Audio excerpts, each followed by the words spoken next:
परब्रह्म भगवान श्री स्वामी समर्थ महाराज सद्गुरू मोरेदादा आणि आपले सर्वांचे श्रद्धास्थान परमपूज्य गुरु माऊलींच्या चरणी त्रिवार वंदन। जागतिक कृषी महोत्सव 2025 आजच्या या कार्यक्रमाला आपल्या या पर्यावरणाच्या सत्राला उपस्थित झालेल्या आपल्या पर्यावरणाच्या मंत्री आदरणीय ताई आणि व्यासपीठावर उपस्थित सर्वच मान्यवर, आज आपण पर्यावरणाचा एक थोडक्यात आढावा, मी जास्त वेळ घेणार नाही कारण बराचसा उशीर झालेला आहे आणि त्यामुळे फक्त पर्यावरणाचा थोडक्यात आढावा की परमपूज्य गुरु माऊलींच्या आशीर्वाद मार्गदर्शनाने आम्ही प्रत्येक जेवढे महाराष्ट्राच्या बाहेर आणि भारताच्या बाहेर जेवढे 7000 केंद्र आहे, या 7000 केंद्रांमधून आम्ही पर्यावरणाच्या संदर्भात जे काही उपक्रम राबवतो आहे त्या उपक्रमात आम्ही प्रामुख्याने वृक्ष संवर्धन, आता वृक्ष संवर्धन असं सहज म्हणलं तर सहसा कोणी लवकर त्याच्यावर लक्ष देत नाही, पण तेच जर म्हटलं की बेलाचं झाड लावल्यावर लक्ष्मीचा आशीर्वाद मिळतो तर असं म्हणलं तर बरेच जण झाडं लावतील। तर आणि याची फलश्रुती प्राचीन ग्रंथात सुरपार ऋषींसहित अनेक ऋषीमुनींनी सांगितलेले की कोणते कोणते वृक्ष घराजवळ असावे, बांधावर कोणते झाडं असावे। आणि आम्ही मागच्या वर्षीच्या कालावधीत अनेक ठिकाणी बांधावर वृक्ष लागवड, मग त्याच्यामध्ये शेतकऱ्याला एक बोनस उत्पादन मिळावं म्हणून कोणते कोणते झाडं कसे लावले पाहिजे, आंतरबांध बाह्य बांधावर कोणते झाडं, या संदर्भात आम्ही एक बरीच मोठी मोहीम आणि बरेच उपक्रम राबवले आणि त्यात अनेक ठिकाणी खूप चांगला प्रतिसाद भेटला। तर त्याबरोबर वृक्ष संवर्धन नंतर आम्ही जलसंवर्धनावर सुद्धा गुरुमाऊलींनी सांगितले की जल ही जीवन आहे, आपल्याला सर्वांना माहिती आहे, पण आज पाण्याची अवस्था कशी आहे हे नव्याने सांगायची गरज नाही। प्रदूषण काय चालू आहे याच्यापेक्षा आपल्याला आता सर्वांना मिळून भविष्यातल्या पुढच्या पिढीसाठी चांगलं अन्न, चांगलं पाणी, चांगली हवा आणि चांगले संस्कार, ह्या 4 गोष्टी खूप महत्त्वाच्या आहेत। त्यातलं अन्न शेतीतून तयार होतं आणि हवा पाणी ही आपल्याला पर्यावरणातल्या उपक्रमातून आपल्याला व्यवस्थित त्याचं नियोजन करायचं आहे। जल खूप महत्त्वाचं आहे। आज अशी परिस्थिती आहे की आपण गावागावामध्ये आरोचे प्लांट बघतो आणि बरेचसे सरपंच येतात ते म्हणतात आम्ही गावात CCTV लावले, आरो प्लांट उभारले, आम्ही गाव खूप प्रगती केली। आता खऱ्या अर्थाने खरंच ही प्रगती आहे का की चांगलं नदीचं पाणी सोडून आज आपण आरोचं त्याच्यातलं न्यूट्रिशन कमी झालेलं पाणी आपण पितोय। मग याच्यावर आपल्याला काहीतरी विचार करणं गरजेचं आहे की पुन्हा आपल्याला चांगलं पाणी कसं येईल, पुन्हा पाण्याचे स्रोत आपल्याला कसे सगळ्यांच्या उपक्रमातून, मग यासाठी आम्ही शेतकऱ्यांपासून तर आपले सर्व स्वयंसेवक, आम्ही नदी स्वच्छता अभियान असो, शेतकऱ्यांमध्ये वॉटर लॉकिंग असो, इथं एक प्रात्यक्षिक मॉडेल आम्ही ताई इथं मांडलेले, आपण जाताना बघू आपण ते की वॉटर लॉकिंग, मी स्वतः माझ्या शेतामध्ये वॉटर लॉकिंग केली। 4-5 वर्ष एवढे पावसाळ्यामध्ये वावर उफळलं नाही, म्हणजे पाण्याचा जो आधी जास्त पाण्यामुळं पिकं नसायचे ते बंद झालं आणि विहिरीतलं पाणी 2 महिने एक्सटेन्शन पाण्याला मिळालं, 2 महिने पाणी जास्त चाललं। तर वॉटर लॉकिंगचं शास्त्र तो पद्धतीने कसं केलं पाहिजे त्याची माहिती इथं आम्ही मांडलेली आहे।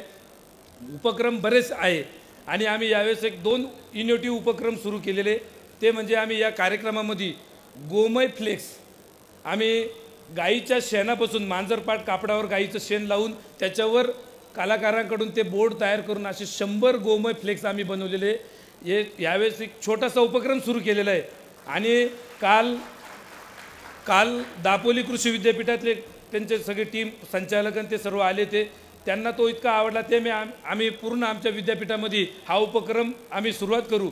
लग्नाचा किंवा कुठलाही आता उपक्रम असला की फ्लेक्स बॅनरपेक्षा असं एक गोमय फ्लेक्स आम्ही आता एक उपक्रम आम्ही चालू केलेला आहे। आता हे आम्ही घाईगडबडीत थोडंसं हे केलेलं आहे, पण याला अजून जर चांगलं पुढं आणलं तर निश्चित याच्या भविष्यात शेण म्हणजे सर्वात चांगलं अँटी रेडिएशनचं काम करतं।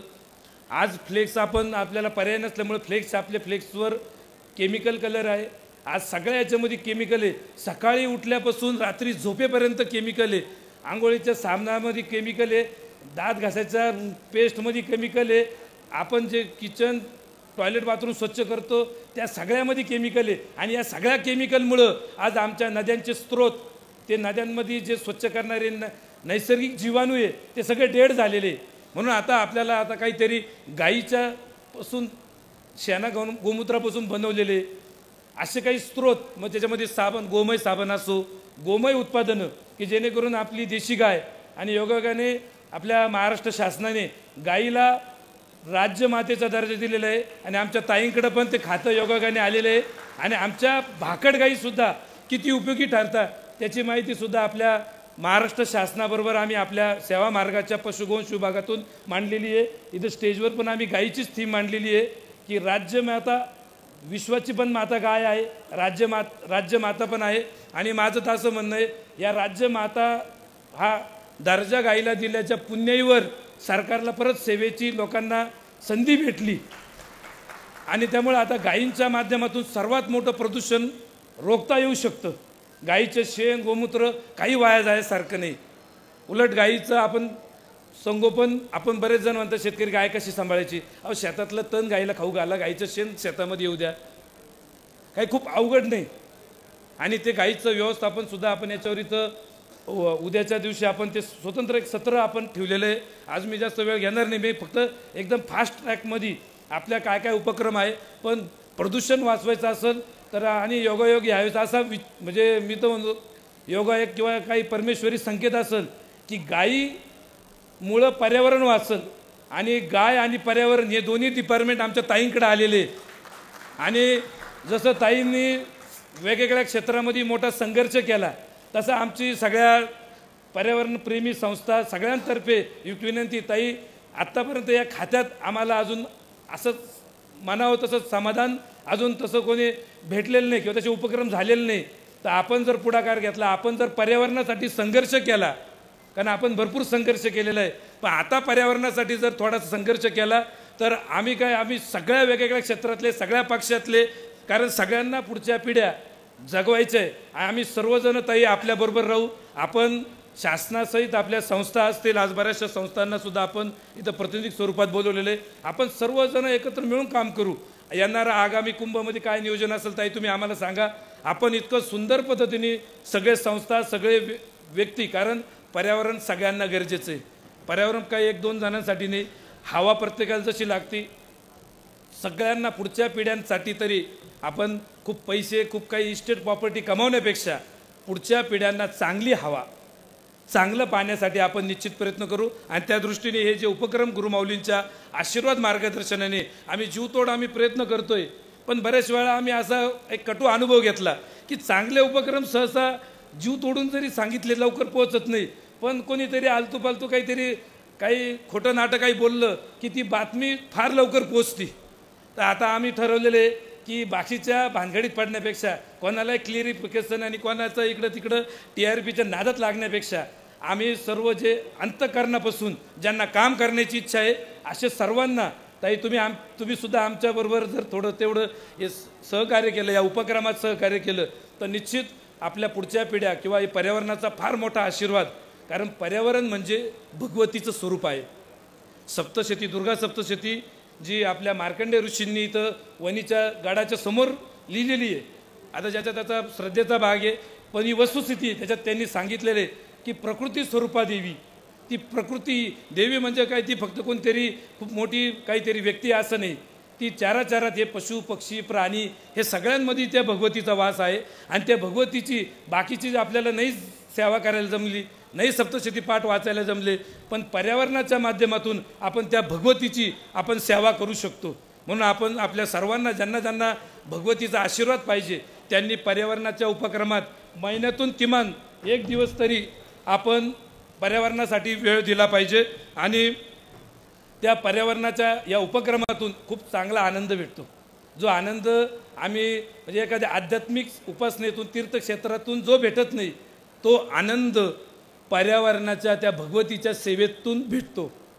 निश्चित आपण सर्वजण त्यासाठी आपण प्रयत्न करू केवळ फक्त झाड लावायचं फोटो काढण्यापुरतं बऱ्याच वेळा आपण ते चित्र बघतो की एखादा व्यक्ती झाड लावतो त्याचे 10 फोटो काढतो 1000 लोकांना पाठवतो 2000 लाईक मिळवतो संध्याकाळी ते झाड बकरी खायला राहते दुसऱ्या दिवशी बकरीला कोणीतरी खाल्लेलं राहतं ही आजची वस्तूच आहे पण फोटो फिरत राहतात म्हणून आता आम्ही बाकी जाता कुठली अपेक्षा न ठेवता की जे जे येतील जे जे या उपक्रमाला येतील त्या सर्वांना कुठलीही जात पात स्त्री पुरुष धर्म संप्रदाय भेद न ठेवता सर्वांना बरोबर घेऊन आपल्याला प्रत्येकाने प्रत्येकाच्या घराजवळ कोणते झाडं लावायचे त्याचा काय फायदे, त्याचे आयुर्वेदिकदृष्ट्या काय फायदे, आध्यात्मिकदृष्ट्या त्याचे काय आशीर्वादरूपी फायदे, बांधावर कोणते झाडं लावायचे, टेरेसवर आपण काय करू शकतो, आणि असं जगात कुठलंच झाड नाही की जे बिनउपयोगाचं नाही.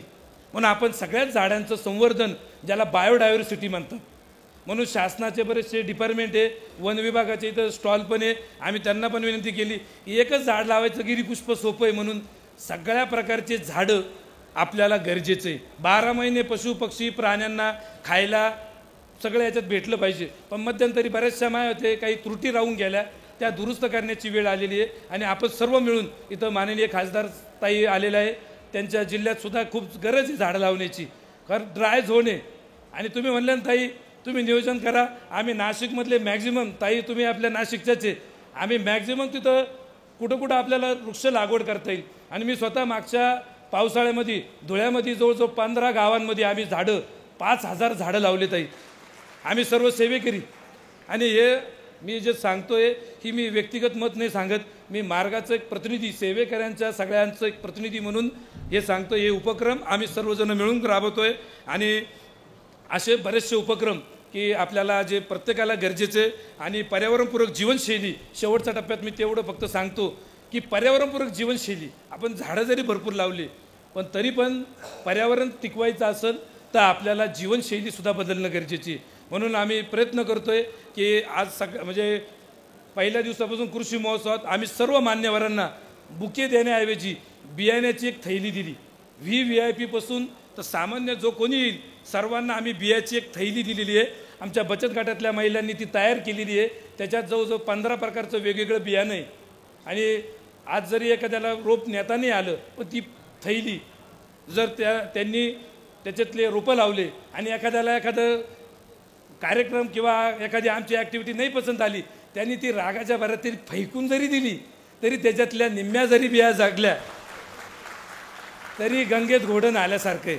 म्हणून आपण असे उपक्रम, आमची सर्वांना विनंती आहे की आपण हा गोमय बोर्डचा उपक्रम सहित आपण कुठलंही आपलं धार्मिक कार्य असो, कुठलंही शासनाने सुद्धा आमचं असं म्हणणं आहे की हे बुकेन ते देण्याऐवजी आता हे थैलीमध्ये रोप बियाणं देणं, असे काहीतरी ग्रंथ देणं, असे उपक्रम आपण आता राबवणं गरजेचं आहे. आणि त्याच्यातून निश्चित पर्यावरणाचं संवर्धन होईल. प्लॅस्टिक हळूहळू कसं कमी करता येईल, सगळ्यांच्या आज शरीरात प्लॅस्टिकचा अंश सापडणार आहे आणि तो वाढत जाऊन कॅन्सरमध्ये त्याचं रूपांतर होतं आहे. म्हणून आपण त्याच्यासाठी आम्ही एक उपक्रम, प्लेट बँकेचा उपक्रम सुरू केलेला आहे. इथं सुद्धा आम्ही कृषी महोत्सवमध्ये प्लेट बँक, की ज्या प्लेट बँकमध्ये सेवाभावी ज्यांच्याकडे कार्यक्रम असेल त्यांनी ते स्टीलच्या प्लेटा घेऊन जायच्या, कार्यक्रम झाला का धुवून परत आणून द्यायच्या, पैसे नाही काही नाही. आणि ही प्लेट बँक आपण महाराष्ट्रातल्या सगळ्या झोनमध्ये आणि 6 राज्यांमध्ये सुरू केलेली आहे. तर निश्चित आपण या उपक्रमांचं, हे उपक्रम कॉपी झाले पाहिजे.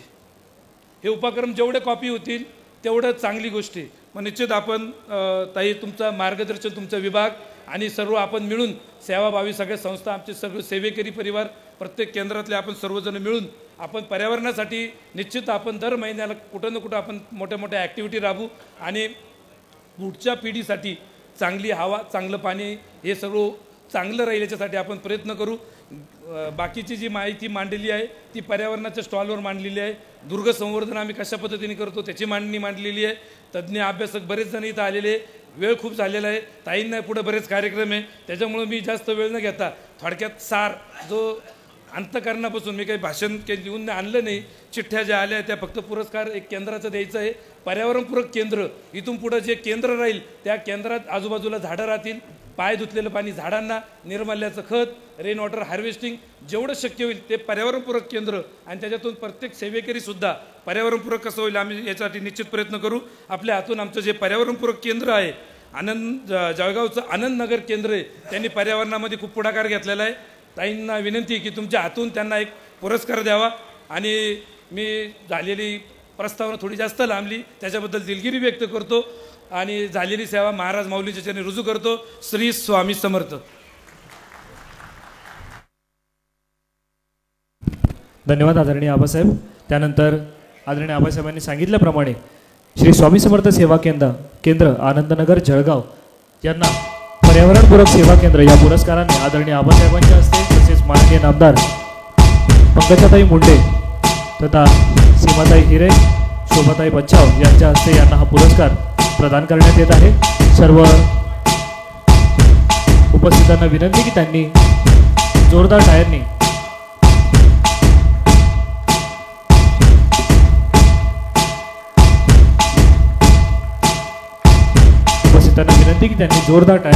आपल्या पर्यावरण प्रकृती विभाग प्रतिनिधींचं या ठिकाणी अभिनंदन करायचं आहे।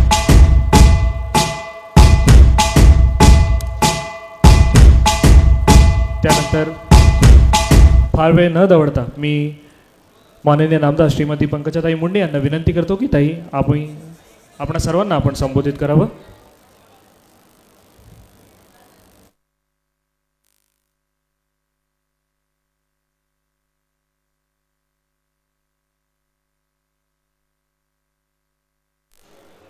आज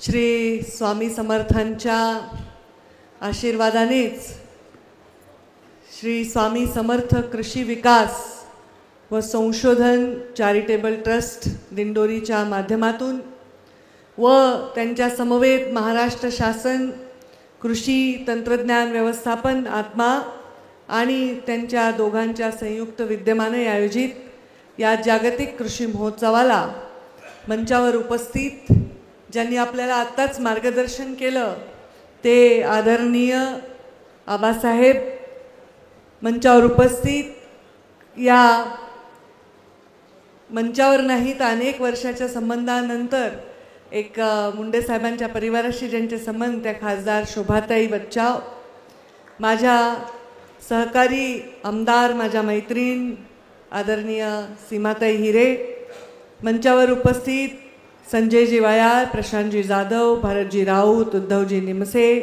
लक्ष्मणजी सावजी आमचे ज्येष्ठ मार्गदर्शक, श्रीहरी पितळे, मंचावर ज्यांनी मार्गदर्शन केलं ते डॉक्टर गिरासे, महाराष्ट्र शासनाचे सर्व इथे ज्यांच्याबरोबर हा कार्यक्रम घेतला आहे ते सर्व अधिकारी आणि स्वामी समर्थांवर नितांत श्रद्धा असणारे सर्व सेवेकरी, सर्वप्रथम मी अभिनंदन करते आणि आभार मानते आबासाहेबांचे की त्यांनी एका अशा कार्यक्रमाला येण्याची मला संधी दिली। मी या कार्यक्रमाला 3-4 वर्षापूर्वी पण आले होते, 3 वर्ष झाले असतील आबासाहेब, तेव्हा असाच एक कार्यक्रम होता आणि मी खरं तर तेव्हा मंत्री देखील नव्हते, पण तरीही मला आवर्जून त्यांनी निमंत्रित केलं होतं आणि मी त्या कार्यक्रमाला आले। त्यानंतर आज मी इथे आलेली आहे आणि आज अशा जबाबदारी माझ्याकडे आहे, ही खरंच मला वाटतं हा स्वामींचा आशीर्वादच आहे की ही मला जबाबदारी आहे। आबासाहेबांनी त्यांच्या भाषणामध्ये सांगितलं की पर्यावरण म्हणजे काय आहे तर प्रकृती आहे आणि प्रकृती ही देवी आहे आणि देवी समान आहे। आपल्या भोळ्या भाबड्या कल्पनासुद्धा कधीकधी आपल्याला चांगलं काम करण्याकडे नेत असतात। मी अंधश्रद्धाळू अजिबात नाही, माझ्या बाबांचा गणपती दूध पीत नव्हता, मी अजिबात अंधश्रद्धाळू नाही, पण श्रद्धाळू नक्कीच आहे। हे जग जेव्हा जन्माला आलं असेल तेव्हा प्रकृतीनेच आपल्याला जन्माला घातलेलं आहे, प्रकृतीनेच आपलं संगोपन केलेलं आहे, प्रकृतीने आपल्याला असं वाढवलेलं आहे की प्रत्येक वेगवेगळ्या धर्मामध्ये त्यांच्या विश्वासामध्ये नक्कीच प्रकृती आहे। आपल्याही धर्मामध्ये आपण विचार केला, महादेवाचं वाहन आहे नंदी बैल, साक्षात विष्णूच्या विराजमान ज्याच्यावर आहे ते आहे शेषनाग। ज्या ज्या देवांचा आपण विचार करतो, कालभैरवांचं श्वान आहे। प्रत्येक देवांच्या आजूबाजूला भगवान श्रीकृष्णाच्या मागे जर पाहिलं तर आपल्याला गोमाता दिसते। कदाचित विश्वासाची आणि विज्ञानाची सांगड हेच या पृथ्वीला वाचवू शकते, या पृथ्वीला पुढे नेऊ शकते। मला आठवत आहे परमपूजनीय मोहनजी भागवत यांच्याबरोबर एक कार्यक्रम होता माझा काही वर्षांपूर्वी।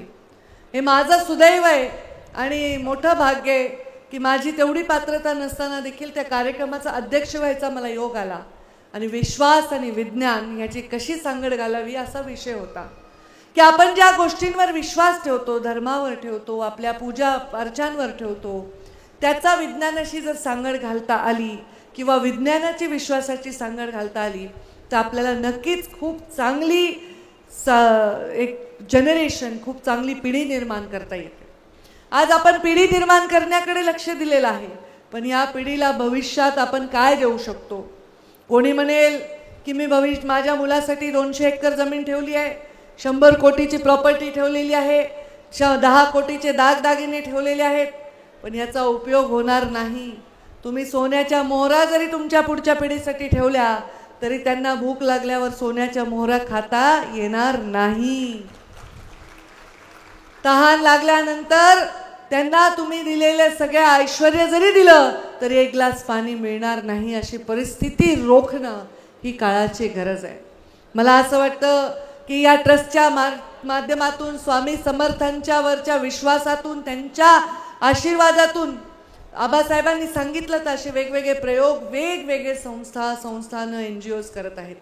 आता प्रयागराजमध्ये कुंभमेळा होत आहे. हा कुंभमेळा काय आहे हे बघण्यासाठी जगातले लोक उत्सुकतेने तिथे येत आहेत. खरं तर हे कपारीमध्ये बसून साधना करणारे, हिमालयाच्या अत्यंत कठीण परिस्थितीमध्ये साधना करणाऱ्या सगळ्या साधूंचा, त्या सगळ्या साध्वींचा हा दिवस आहे, हे काळ आहे. आणि आता त्यांच्या दर्शनाला लोक जायचे पूर्वी, पण आता कुंभ बघण्यासाठी जात आहेत. म्हणजे बघा किती मोठं बर्डन ते त्या सरकारवर असेल. आणि त्या माध्यमातून अत्यंत स्वच्छता, अत्यंत व्यवस्था, याचं एकदम चांगलं काम हे आपल्याला होताना दिसत आहे. आणि आपल्याला 2027मध्ये मला म्हणते आपल्याकडे नाशिकमध्ये सुद्धा कुंभ आहे. हा तर महाकुंभ आहे प्रयागचा. तर ह्याची परिस्थिती कशी चांगली राहील ही पण जबाबदारी आता कुठे बहुत माझ्याकडे थोडी बहुत आलेली आहे. डॉक्टर गिरासेंनी म्हणले मुंडे साहेबांनी प्रेम केलं, मुंडे साहेबांवर प्रेम करणाऱ्या लोकांचा जर आपण एक साठा केला तर एक वेगळा पक्षच उभा राहील. इतकी मोठी ताकद मुंडे साहेबांच्या प्रेम करणाऱ्या लोकांमध्ये आणि एवढी मोठी संख्या आहे. तेच आहे खरं, अगदी खरं आहे. मुंडे साहेबांवर प्रेम करणारे आणि पर्यायाने माझ्याबरोबर जोडले गेलेले, केवळ मुंडे साहेबांची मुलगी म्हणून मला जोडलं जाऊ शकले नसते. लोक गुन्ह्याचा वारसा स्वीकारतात. लोक मुंडे साहेबांच्या गुणांवर प्रेम करतात. आणि म्हणून जसं त्यांच्यावर प्रेम करणाऱ्याचा पक्ष उभाच आहे. मुंडे साहेबांनी भारतीय जनता पार्टी पक्षच्या जन्मापासून काम केलं आणि तो उभा केलेला आहे. आज मी बघत होते की आपण इतक्या चांगल्या योजना करत असताना मुंडे साहेबांची आठवण केली. आबासाहेबांनी साहेब कसे यायचे, कसे उभे राहायचे, प्रत्येक कार्यक्रमामध्ये सहभागी व्हायचे, सहकार करायचा, सहयोग करायचे. आमचंही सहयोग तसंच राहील. पर्यावरणाच्या विषयात तुमचं सुद्धा आम्हाला सहयोग राहू द्या. येणारा कुंभमेळावा आपल्याला चांगला होऊ द्यायचा आहे. या भागामध्ये कुठलंही प्रदूषण नाही झालं पाहिजे याची खात्री करायची आहे. आपल्या भागामध्ये पाण्याची जशी प्रयागला भरभरून पाणी आहे तशी आपल्याकडे परिस्थिती नाही. त्याचाही आपल्याला विचार करून इथले सगळे नियोजन नक्कीच करायचं आहे.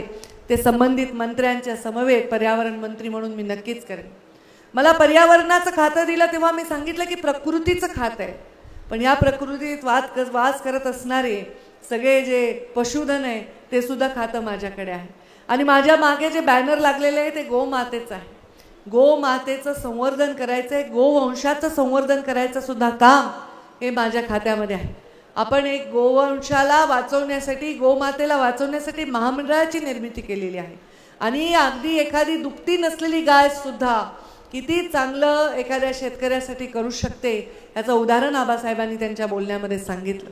या सगळ्या विषयांचा, या सगळ्या गोष्टींचा आपण सगळ्यांनी अभ्यास करून या प्रदर्शनामध्ये भाग घेऊन इथून काहीतरी शिकून जायची गरज आहे. एका व्यक्तीला पर्यावरणाचा ऱ्हास करणं सहज शक्य आहे, पण एक व्यक्ती पर्यावरणाला वाचवू शकत नाही. त्यासाठी सगळ्यांनी हात जोडले पाहिजे.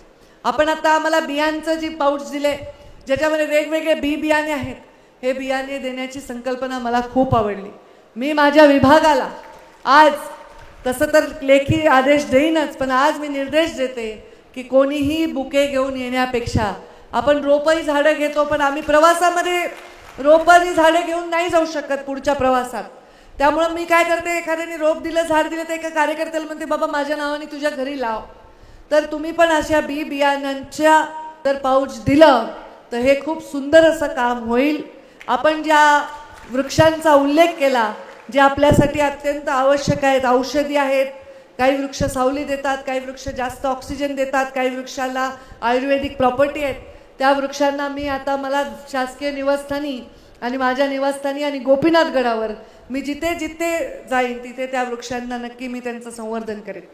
मी जेव्हा मुंडे साहेबांची समाधी बांधायला घेतली, गोपीनाथ गड बांधायला घेतला, तेव्हा मी 5,000 झाडं आधी लावले, मग बांधकाम सुरू केलं. आता मी पर्यावरण मंत्री आहे. 20,000 स्क्वेअर मीटरच्या वर कोणतंही बांधकाम करायचं असेल तर माझी परवानगी लागते. आणि त्या बिल्डरांना मला हेच सांगायचं आहे की तुमची साईट सुरू व्हायच्या आधी तिथल्या ग्रीनरीचा तुम्ही लक्ष दिलं पाहिजे. त्या भागामधल्या झाडं असतील, सावली देणारी झाडं असतील, सुंदर झाडी लावली पाहिजे. हे एक साधी सूचना आहे, पण प्रत्येक ठिकाणी हे आपल्याला STP झाले पाहिजे, ETP झाले पाहिजे. आणि जे प्रदूषण मोठमोठ्या फॅक्टरींमधनं किंवा वेगवेगळ्या प्रोजेक्ट्समधनं होत आहे ते थांबवण्यासाठी आपल्याला कडक कारवाई करण्याची गरज आहे. जे नदीचं पाणी आपण डायरेक्ट पित होतो, मी लहानपणी कधी कुठे गेले तर बाबांबरोबर आईबरोबर तेव्हा दर्शनाला गेलो, नदीमध्ये पाय धुतलं तर ते पाणी असं बाजूला सावरून आम्ही असं उंजळीने पित होतो. आता हे माझ्या मुलाला जर मी सांगितलं, त्याहीपेक्षा लहान लोकांना सांगितलं, ते म्हणतील शी किती घाण आहे, तुम्ही असं कसं पाणी पिता. कारण ते पाणी पिण्यासाठी योग्यच होतं, ते अयोग्य बनवलंय माणसांनी. ही सृष्टी राहण्यासाठी योग्यच होती, ती अयोग्य बनवली आहे माणसांनी. आपण एवढं आधुनिकीकरण केलं, आपण एवढं शहरीकरण केलं की शहरही बकाल झाली आणि गावांची अवस्था बघवेन अशी झाली. अशा वेळी आपल्याला या सगळ्या गोष्टींचं पुनर्संवर्धन करण्याची गरज आहे, नदी पुनर्जीवन करण्याची गरज आहे. आणि त्या माध्यमातून पर्यावरणातून मी काम करेन. पशुधनाच्या खात्यातून सुद्धा आपण ह्याच्यामध्ये काम करू. कृषी संलग्न उद्योग आहे हा. माझी इच्छा आहे की प्रत्येक जिल्ह्यामध्ये एक टार्गेट देऊन आपल्याला ग्रामीण उद्योजक तयार करायचे. म्हणजे एखादा मुलगा, एखादा तरुण थोडी छोटी डिग्री घेतली आहे, त्यांनी B.Pharmacy केली आहे, त्यांनी काही अजून डिग्री घेतली आहे, अशा मुलाला मुद्रातर्फे लोन मिळू शकतं, MSRLM तर्फे लोन मिळू शकतं. आमच्या खात्याच्या सबसिडाईज एवढ्या योजना आहेत, त्या योजनांच्या माध्यमातून कोणी कुक्कुटपालन करू शकतं, शेळी मेंढी पालन करू शकतं, त्याचे फार्म तयार करू शकतात. अशा प्रकारची ग्रामीण उद्योजक तयार करण्याची सुद्धा स्कीम आम्ही आता लवकरच इंट्रोड्यूस करत आहोत. त्याच्यामुळे ग्रामीण भागातील तरुणांना चांगला रोजगार मिळण्याची संधी आम्ही त्या माध्यमातून देणार आहोत. आपण ज्या भूमिकेतून काम करतो त्या भूमिकेतून आपण जगाला दिलं पाहिजे, तर त्या भूमिकेला अर्थ आहे. आणि म्हणून मी ज्या भूमिकेत आले, मला मनापासून पहिले 2 दिवस मला प्रश्न हा पडला होता की मी काय करू पर्यावरणामध्ये. मी तर मास लीडर आहे, माझ्याकडे रोज लोक येतात, रोजच्या लोकांचं काय काम पडेल माझ्याकडे, त्यांचे मी कामं कसे करू. पण माझ्या लक्षात आलं की लोकांचे 4 कामं इकडे तिकडे झाले तरी चालेल, पण लोकांना श्वास घेण्यासाठी शुद्ध हवा, पिण्यासाठी शुद्ध पाणी आणि शुद्ध पर्यावरण देणं हे तेवढंच महत्त्वाचं आहे. आणि म्हणून आपल्या या सगळ्या कामामध्ये मला नक्कीच स्वामी समर्थांचा आशीर्वाद राहील आणि माऊली आपल्या परिवारांचा सुद्धा नेहमी आशीर्वाद राहील असा विचार माझ्या पाठीशी एक शक्ती उभी करतो. आणि आपण सर्व जे काही कार्यक्रम समाज उपयोगी पर्यावरणासाठी कराल, पशुसंवर्धनासाठी कराल, ग्रामीण जीवनाला अजून सुदृढ करण्यासाठी कराल, त्यासाठी सदैव मी तुमच्या पाठीशी उभी राहीन. सरकार म्हणून तर उभीच राहीन, पंकजा मुंडे म्हणून देखील उभी राहीन. आणि चांगल्या कामाच्या पाठीशी उभे राहण्याचा वारसा नक्कीच आम्हाला लाभलेला आहे. त्यामुळे या सगळ्या उपक्रमांना मी मनापासून खूप खूप शुभेच्छा देते. आणि परत अशा उपक्रमांमध्ये मी नक्कीच आपल्याला दिसेन असा शब्दही देते आणि माझ्या वाणीला विराम देते. पुढे मला कार्यक्रम देखील आहेत. मी अत्यंत वेळेवर आले. माझ्या आता एक वळण लागले. पहिले माझेही कार्यक्रम 3-3, 4-4 तास लेट व्हायचे, पण आता मी माझ्या कार्यकर्त्यांना जरा मज्जाव केला आहे की तुम्ही कुठेही रस्त्यावर थांबून बुके मी घेणार नाही, रस्त्यावर स्वागत घेणार नाही. त्यांनी कार्यक्रमांना मला वेळेवर जाता येतं. आणि आता लोकांच्याही लक्षात आलं आहे, 5 वर्ष मुंडे साहेबांच्या जाण्यानंतर जेव्हा मी मंत्री होते तर लोकांमध्ये एक आक्रोश होता, एक उत्सुकता होती, पंकजाताई काय करताय जवळून बघायची. तर तेव्हा ते गर्दीचं सगळं मी लाड केले. पण आता मी त्यांना सांगितलं आहे की आपण सत्तेत नसताना काही कामाला येऊ शकत नाही. फोटो काढत बसले दिवसभर तरी पोट भरणार नाही तुमचं, एवढं प्रेम आहे तुमचं माझ्यावर, तुम्हाला माझ्याकडून काही पाहिजे नाही. पण आता मी ज्या पदावर बसले, वर्षातले 365 दिवस गुणविले 5 वर्ष, त्यातले काही सुट्ट्याचे दिवस वगळले, काही इतर वैयक्तिक कार्यक्रमाचे दिवस वगळले, तर आपल्या हातामध्ये जे दिवस येतात 1100 दिवस, त्या दिवसामध्ये आपल्याला प्रत्येक क्षणी प्रत्येक दिवशी हजारो लोकांना स्पर्श करेल असं काम करायचं आहे. आणि हे काम महत्त्वाचं आहे. एक व्यक्ती लोकनेता होऊन लोकांना भरभरून प्रेम देऊ शकते, लोकांचं प्रेम प्राप्त करू शकते, पण जेव्हा तेच लोकनेता मंत्री होतो तेव्हा त्या लोकांच्या भविष्याला, त्या लोकांच्या सामाजिक उत्थानाला कुठेतरी दिशा देण्याचं काम त्यांच्या माध्यमातून होत असतं.